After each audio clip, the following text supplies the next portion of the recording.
Hi friends, ఛానలుకి స్వాగతం. Friends, ఒక ధనిక వ్యాపారవేత్త వర్షంలో ఒక బిడ్డతో ఉన్న బిచ్చగత్తెను చూసి అతని ఇంటి తాళాలను ఆమె చేతికి ఇచ్చాడు. ఆ తర్వాత ఏం జరుగుతుందో తెలిస్తే నిజంగా మీరు ఆశ్చర్యపోతారు. ఇలాంటి హృదయ విదారక వీడియోల కోసం మా ఛానల్ని సబ్స్క్రైబ్ చేసుకుని వీడియోని లైక్ చేయటం మర్చిపోకండి. రంజిత్ జీవితం ఎప్పుడూ ఖచ్చితమైన ప్రణాళిక, క్రమశిక్షణపై ఆధారపడి ఉంటుంది. తన ఆశయాన్ని నిజం చేసుకోటానికి ఆలోచనాత్మకంగా ప్రతి అడుగు వేసే వ్యక్తి అతను. కాని ఆ రోజు అనుకోని విషయం ఒకటి జరిగింది. ఆ విషయం స్తబ్దుగా ఉన్న అతని జీవితాన్ని కదిలించింది. కారు నడుపుతున్నప్పుడు రంజిత్ మనసులో ఒకటే ఉంది.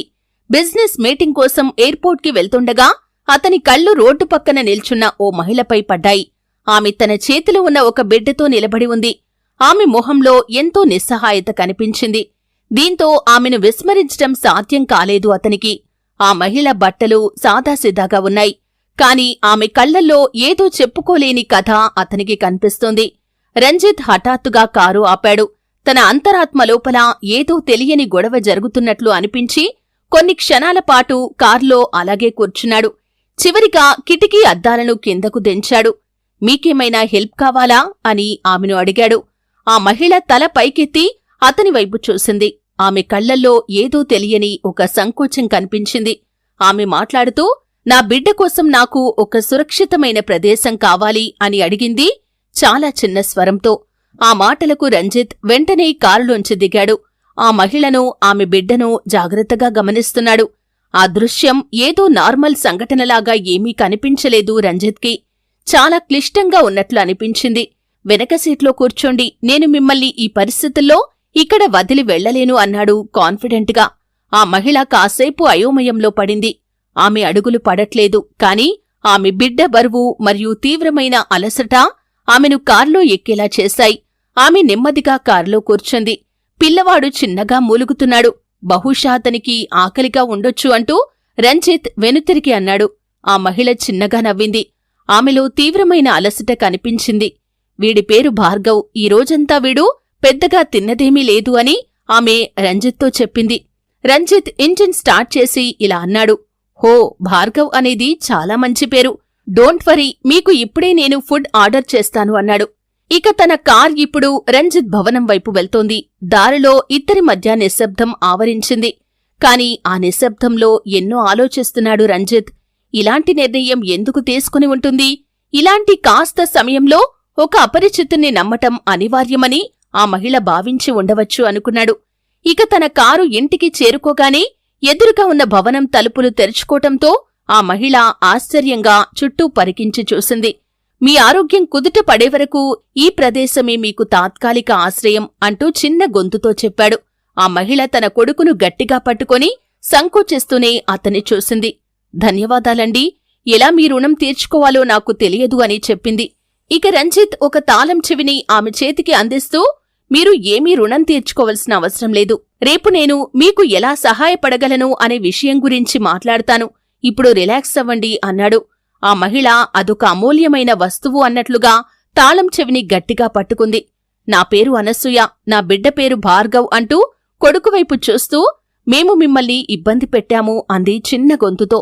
రంజిత్ ఆమె మాటలు పట్టించుకోకుండా, మీ ఇద్దరి కోసం వంటగదిలో ఆహారం సిద్ధం చేస్తారు. మీకింకేదైనా అవసరం ఉంటే ఇంట్లో సేవకులు ఉంటారు, వాళ్లతో చెప్పి చేయించుకోండి. నాకు కొంత పని ఉంది అని చెప్పాడు. రంజిత్ గదిలోంచి బయటకు రాగానే అతని నడకలో కూడా అదే ఆత్మవిశ్వాసం కనిపించింది. కాని అతని ముఖంలో కొంచెం అశాంతి కనిపించింది. కారులో తన నిర్ణయం గురించి మళ్లీ ఆలోచించటం ప్రారంభించాడు. ఎందుకు ఈ మహిళకు సహాయం చేయాలని అనుకుంటున్నాను? ఇది జాలి మాత్రమేనా లేదా మరేదైనానా అంటూ ఆ భవనంలోని ఖాళీ కారిడార్ల గుండా నడుస్తూ వెనక్కి తిరిగి చూశాడు. అనసూయ, భార్గవ్ ముఖచిత్రాలు అతని మనస్సులోంచి బయటకు పోవటం లేదు. మనస్సుని అదుపులో పెట్టుకోటానికి ప్రయత్నిస్తున్నట్లుగా పిడికిలి బిగించాడు. మరుసటి రోజు ఏం జరుగుతుందో అని ఆలోచిస్తూ తనను తాను శాంతపరుచుకునే ప్రయత్నం చేశాడు.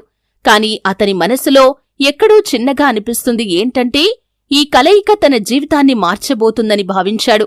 ఇక నుంచి నిర్ణీత సమయం కంటే ముందే ఇంటికి తిరిగి రావాలని రంజిత్ నిర్ణయించుకున్నాడు. ఎందుకంటే ఇంట్లో వచ్చిన మార్పు ఎలా ఉండబోతుందో చూడాలని అతను అనుకున్నాడు.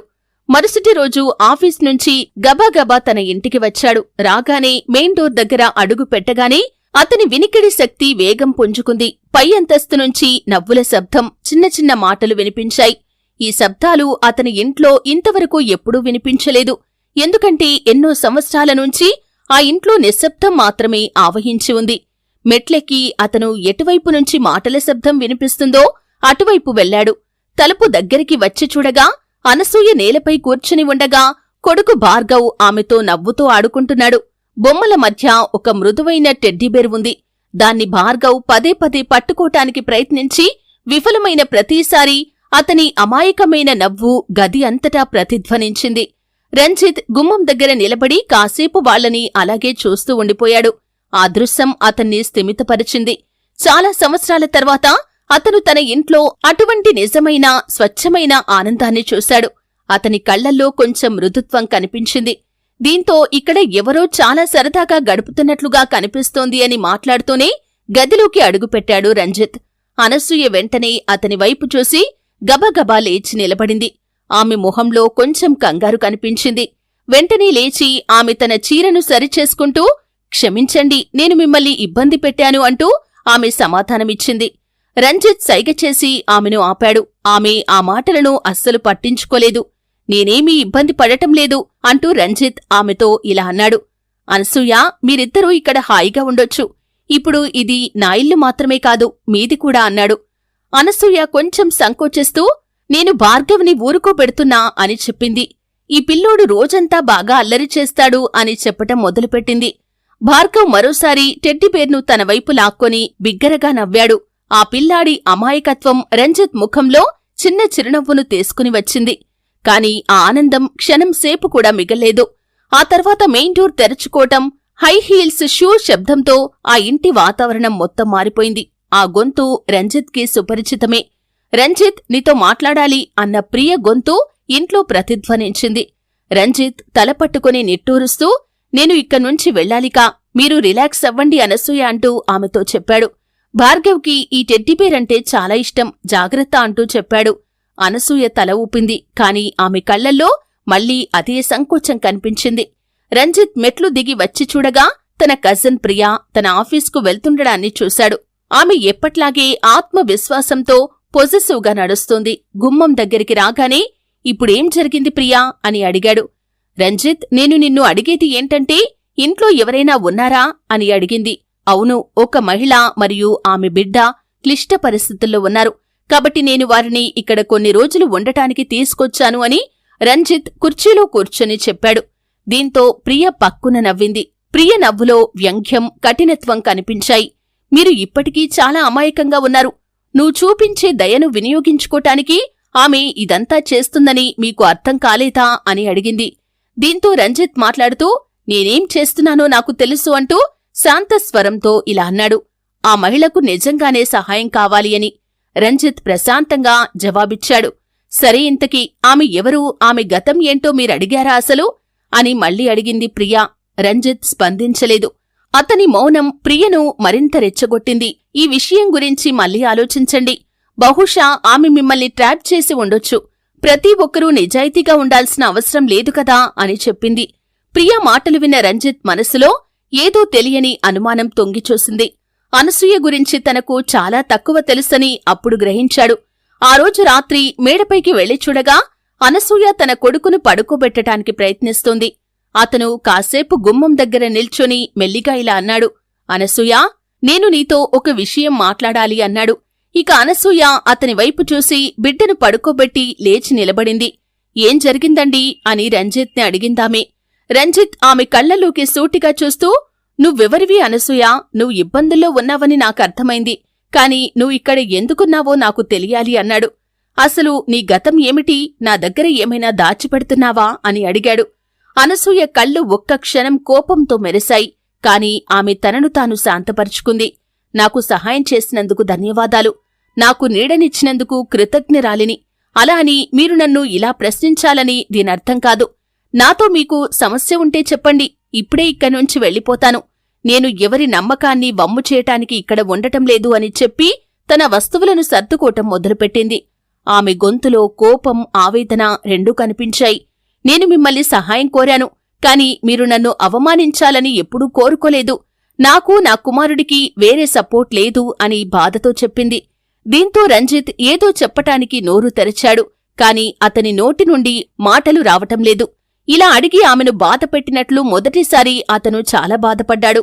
అనసూయ బ్యాగ్ తీసుకుని భార్గవ్ని తన ఒడిలోకి తీసుకుంది. ఆమె తలుపు తెరిచి బయటకు వెళ్లిపోయింది. రంజిత్ అక్కడే నిలబడ్డాడు. అతనిలో ఒక వింత శూన్యత కనిపించింది. ప్రియా మాటలు తనను తప్పుడు దారిలో ఆలోచించేలా చేశాయా అనుకున్నాడు.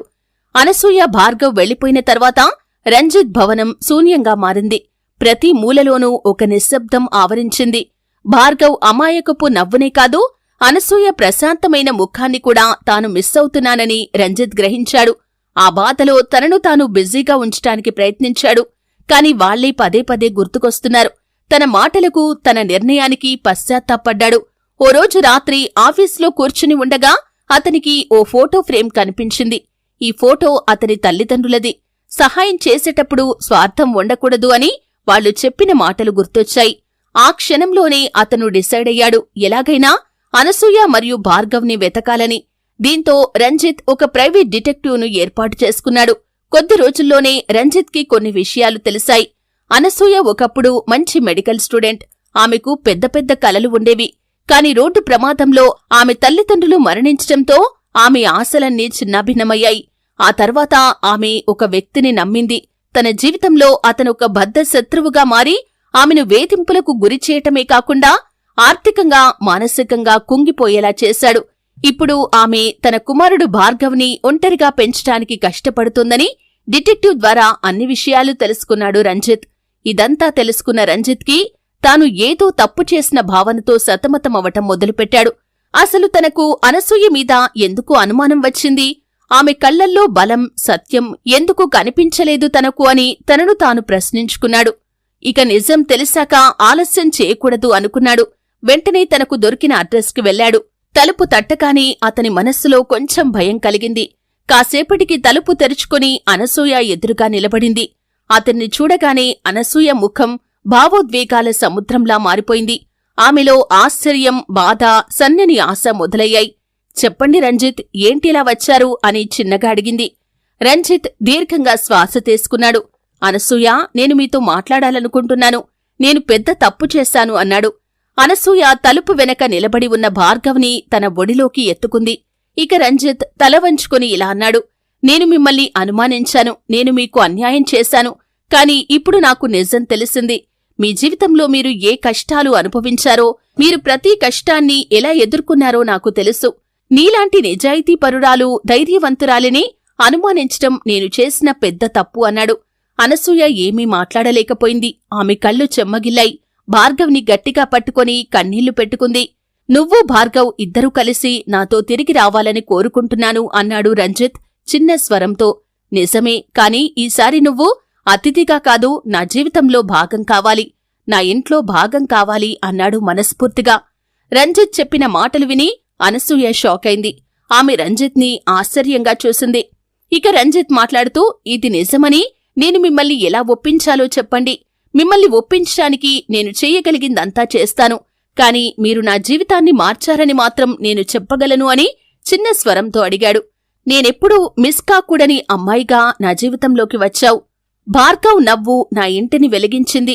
మీరు నాకు నమ్మకం మరియు కరుణ అంటే ఏంటో నేర్పారు అన్నాడు రంజిత్. అనసూయ కొన్ని క్షణాలు అతడి వంక చూసింది. అతని ముఖంలో చాలా ఎక్స్ప్రెషన్స్ కనిపించాయి. చివరిగా అతను తేలికగా తల ఊపాడు. నేను మీతో తిరిగి మీ ఇంటికి రావటానికి సిద్ధంగా ఉన్నాను, కాని ఒక షరతు అంది అనసూయ. దీంతో అదేమిటో వెంటనే చెప్పు అన్నాడు రంజిత్. ఈ బంధంలో ఇద్దరూ సమానంగా ఉండాలి. మనం ఒక కొత్త జీవితాన్ని ప్రారంభించాలంటే నమ్మకం, అవగాహన ముఖ్యం. ఎందుకంటే ఇకపై మళ్లీ నేను ఎవరిపైనా ఆధారపడలేను అని చెప్పింది. దీంతో రంజిత్ మాట్లాడుతూ, నేను ప్రమాణం చేస్తున్నాను, ఈ బంధం మీ షరతుల ప్రకారమే నడుస్తుంది అన్నాడు రంజిత్. అలా అనసూయ, భార్గవ్ తిరిగి రంజిత్ ఇంటికి వచ్చారు. అలా వచ్చిన తర్వాత ఆ ఇంట్లోని వాతావరణం అంతా మారిపోయింది. భార్గవ్ నవ్వు మళ్లీ కారిడార్లలో ప్రతిధ్వనించింది. అనసూయ నెమ్మదిగా ఇంటి వాతావరణానికి అలవాటు పడటం మొదలుపెట్టింది. రంజిత్ ఆమెతో మాట్లాడటానికి, ఆమె తీసుకునే ప్రతి నిర్ణయాన్ని కూడా ఎంతో హర్షిస్తూ వచ్చాడు. ఒకరోజు భార్గవ్ ఆడుకుంటూ అకస్మాత్తుగా రంజిత్ దగ్గరికి వచ్చి నాన్న అంటూ చిరునవ్వు నవ్వాడు. ఆ మాటలు వినగానే రంజిత్ ఒక్క క్షణం ఆగిపోయాడు. అలా అతని హృదయం కూడా నిండిపోయింది. అతను భార్గవ్ని చేతుల్లోకి తీసుకుని చిన్నగా నవ్వి ఇలా అన్నాడు, నువ్వు నాన్న అన్నావా నన్ను అంటూ భార్గవ్ని ఎత్తుకుని ముద్దులాడాడు. ఈ క్షణం రంజిత్కి తన నిర్ణయం ఎంత సరైందో అర్థమైంది.